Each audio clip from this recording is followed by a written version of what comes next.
이제 오늘 호세아 마지막 장 14장이 되겠습니다. 오늘 말씀은 읽어보면 지금까지의 호세아 말씀에 어조와는 사뭇 다른 느낌의 말씀인 것을 느끼게 됩니다. 앞에서는 계속해서 하나님께서 죄에 대한 책망들 그리고 그 진노로 인한 심판에 대한 경고들로 이루어져 있었지만 오늘 14장 말씀은 이스라엘 백성들에게 회개하라라고 하는 권면들과 더불어 하나님께서 긍휼 베푸실 것에 대한 약속들로 이루어져 있습니다. 사실 생각해 보면 하나님께서 이스라엘의 죄악을 책망하시고 심판을 예고하시고 또 그들로 두려움을 갖게 하신 이유가 뭐였겠습니까? 이들이 하나님의 권면과 약속의 말씀들을 잘 받을 수 있도록 그들을 회개할 수 있게 준비시키기 위함이었습니다.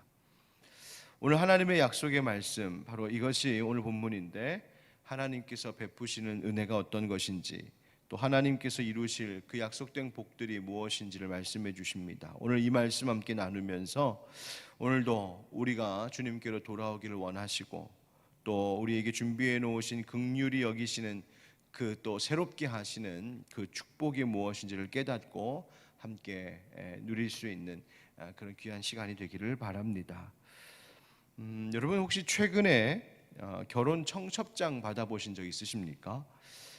저는 기억에 남는 청첩장이 하나 있는데 그것은 결혼하는 곳이 조금 특별한 장소와 이벤트여서 자리랑 식사를 예약해야만 들어갈 수 있는 그런 결혼식이었습니다. 그래서 청첩장이 기록된 홈페이지에 접속해서 제가 참석하겠습니다. 그리고 제가 몇 자리를 예약하겠습니다. 라고 적극적으로 제가 그곳에 그 결혼식에 참석하겠다라고 하는 의사를 그렇게 보내야 알려야 되는 그런 청첩장이 있었어요. 그만큼 좀 특별한 예식이기도 했었는데요. 여러분 하나님께서도 우리를 위하여서 아주 특별한 잔치를 준비해 놓고 계십니다. 세상의 것과 비교할 수 없는 풍성함으로 준비된 잔치입니다. 그 잔치에 많은 사람들, 모든 사람들이 참석하기를 원하시고 하나님께서 그 자리를 채우려고 하시는데 거기에 선행될 것이 하나 있습니다. 제가 받았던 그 특별한 청첩장과 같이 하나님의 초대를 받은 사람들은 참석하기 전에 한 가지 중요한 조건이 있어요. 그것은 하나님, 내가 하나님의 잔치에 참여하겠습니다 라고 하는 자신의 분명한 의사표명, 적극적인 답장의 메시지를 하나님께 보내야 한다는 겁니다. 여기 하나님의 초청장 내용을 한번 먼저 읽어보겠습니다. 1절입니다. 이스라엘아, 내 하나님 여호와께로 돌아오라. 네가 불의함으로 말미암아 엎드러졌느니라 말씀하십니다. 하나님은 하나님의 사람들에게 여호와께로 돌아오라는 초청의 메시지를 보내십니다. 왜냐하면 하나님을 반역하고 하나님을 떠나 있는 자들에게 가장 중요한 메시지는 다른 무엇보다 돌아오라라고 하는 하나님의 말씀이기 때문입니다. 죄 때문에 감히 하나님 앞에 나아갈 수 없는 인생들에게 주님은 오늘 다시 말씀하고 계신 거예요. 내 하나님 여호와께로 돌아오라. 즉 너의 본래의 자리, 원래 있어야 했던 자리로 돌아오라 말씀하십니다. 여러분 그렇습니다. 오늘 말씀이 우리에게 주시는 그 은혜 첫 번째는 하나님은 우리를 또 다시 부르시며 기다리고 계신 하나님이시라는 점입니다. 하나님은 우리가 하나님께로 돌아가기를 포기하지 않으시고 끈질기게 부르십니다. 오랫동안 우리를 참으시며 기다리시는 하나님이십니다.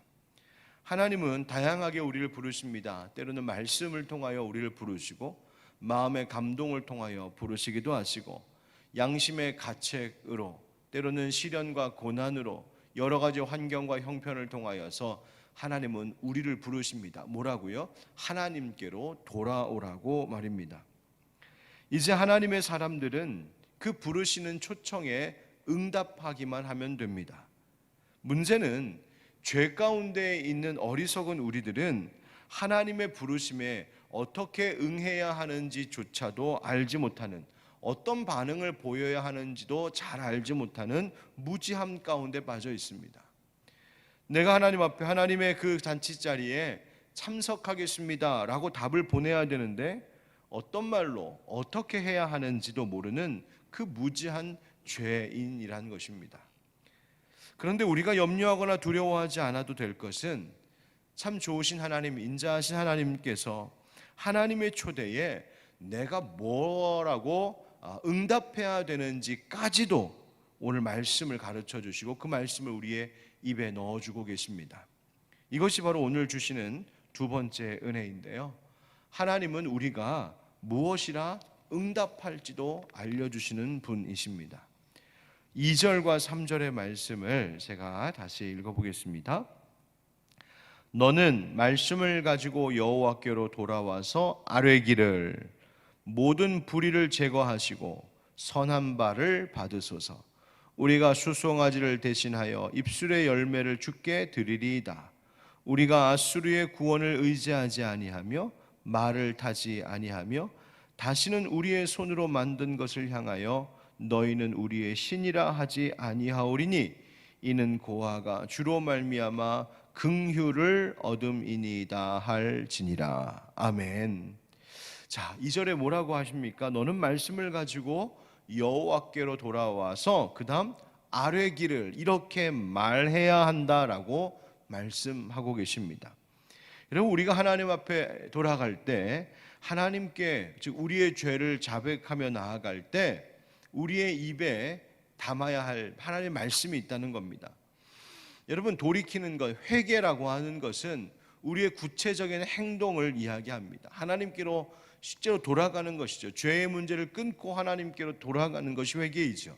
그런데 그 일에 있어서 꼭 같이 되어야 할 것이 있다는 것인데 그게 뭐냐면 바로 내가 입술로 고백하는 것, 내 입술로 나의 죄를 자백하고 시인하는 것, 그리고 하나님께 돌아가겠다 말하는 것입니다. 여러분, 뭐라고 말해야 되는지 하나님께서 무엇을 가르쳐 주시는지 한번 들어보겠습니다. 먼저는 간구하는 말씀 드려야 됩니다. 뭐라고 합니까? 2절 중간에 모든 불의를 제거하시고 선한 바를 받으소서 이렇게 기도하라 하십니다. 우리의 불의한 것, 죄악된 것을 제하여 주시옵소서. 선한 바를 받으소서. 우리가 잃어버렸던 그 선한 것을 되찾고 우리를 선하게 다시 만드셔서 우리로 하여금 다시 불의로 돌아가지 아니하고 선한 길로 가게 해 주십시오. 하나님 앞에 기도하라는 겁니다. 또 하나님 앞에 간구할 뿐만 아니라 나의 약속을 하나님 앞에 드려야 한다고 하십니다. 뭘 약속해야 되느냐? 오늘 성경에 보면 내가 하나님 앞에 감사하고 변화될 것을 약속하라고 하십니다. 2절 말씀에 2절 끝에 보면 우리가 수송아지를 대신하여 입술의 열매를 주께 드리리이다 그렇게 말하라고 하시죠. 많은 값비싼 재물보다 내 입술의 열매, 내 삶의 변화, 그 약속과 실천, 그 순종을 하나님 앞에 드리겠습니다 라고 고백하라는 거예요. 시편 69편 30절 31절에도 이런 말씀이 있었습니다. 잘 들어보세요. 내가 노래로 하나님의 이름을 찬송하며 감사함으로 하나님을 위대하시다 하리니, 그죠? 내가 입술로 노래하고 하나님 앞에 찬송하고 감사하며 하나님 위대하십니다, 진심으로 내가 하나님 송축하겠다는 거예요. 이것이 소 곧 뿔과 굽이 있는 황소를 드림보다 여호와를 더욱 기쁘시게 함이 될 것이라. 아멘. 하나님 뭐라고 하시는 거예요? 우리가 아무 마음도 없이 입술에 진정한 고백도 없이 그저 황소를 값비싼 것으로 하나님 앞에 제물 드리는 것, 그것으로 하나님께서 기뻐하시지 않는다. 오히려 황소를 드림보다 내가 여호와 하나님을 찬송하고 진심으로 감사하는 그 마음으로 하나님 높일 때 그것이 그 입술의 열매를 하나님이 더 기쁘시게 받으실 것이라고 말씀하시는 겁니다.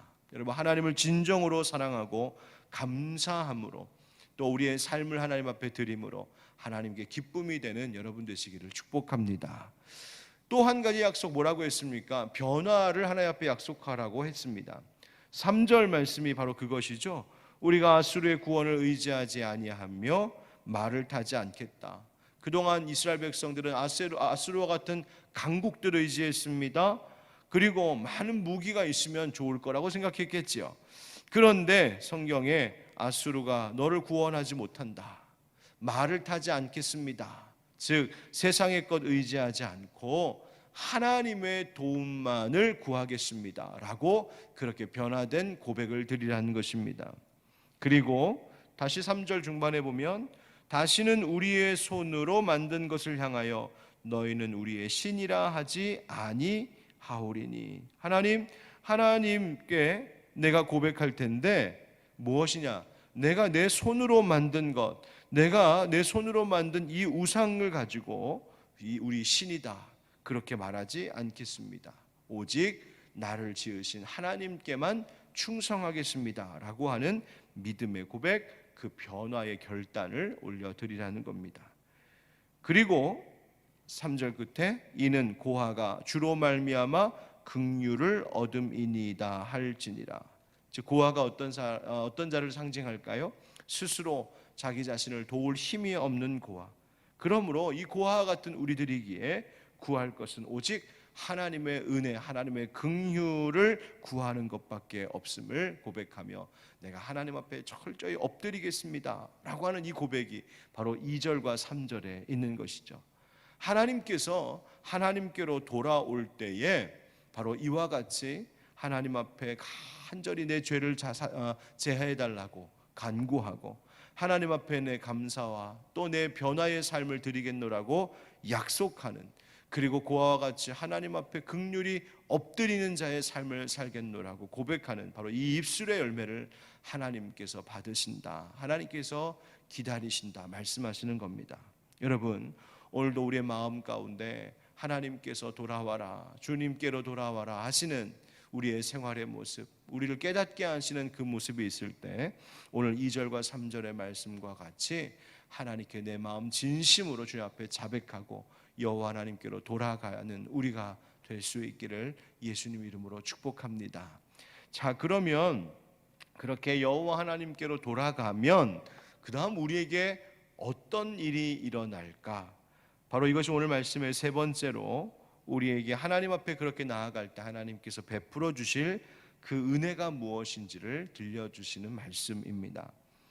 마치 우리가 결혼식에 참석하고 좋은 잔치에 참여했을 때 마치 멋지게 잘 차려져 있는 식탁과 같이, 잔치상과 같이 하나님께서, 내가 하나님께로 나아가면 우리를 위하여 하나님께서 베풀어 놓으신 놀라운 은혜의 잔치상이 있다는 겁니다. 그것이 바로 4절부터 6절까지 쭉 기록되어 있어요. 먼저 보면 4절 보십시오. 내가 그들의 반역을 고치고 기쁘게 그들을 사랑하리니 나의 진노가 그에게서 떠났음이니라. 아멘. 조금 전까지만 해도 당장 하나님께서 심판하시고 진노하실 것처럼 그렇게 하나님께서 무섭게 말씀하셨었는데, 그들이 돌아오기만 하면, 하나님의 백성들이 돌아오면 나의 진노가 그에게서 떠난다. 하나님께서 또 참으시고 또 용서하시는, 바로 아낌없이 베푸시는 하나님의 사랑을 약속해 주고 계십니다.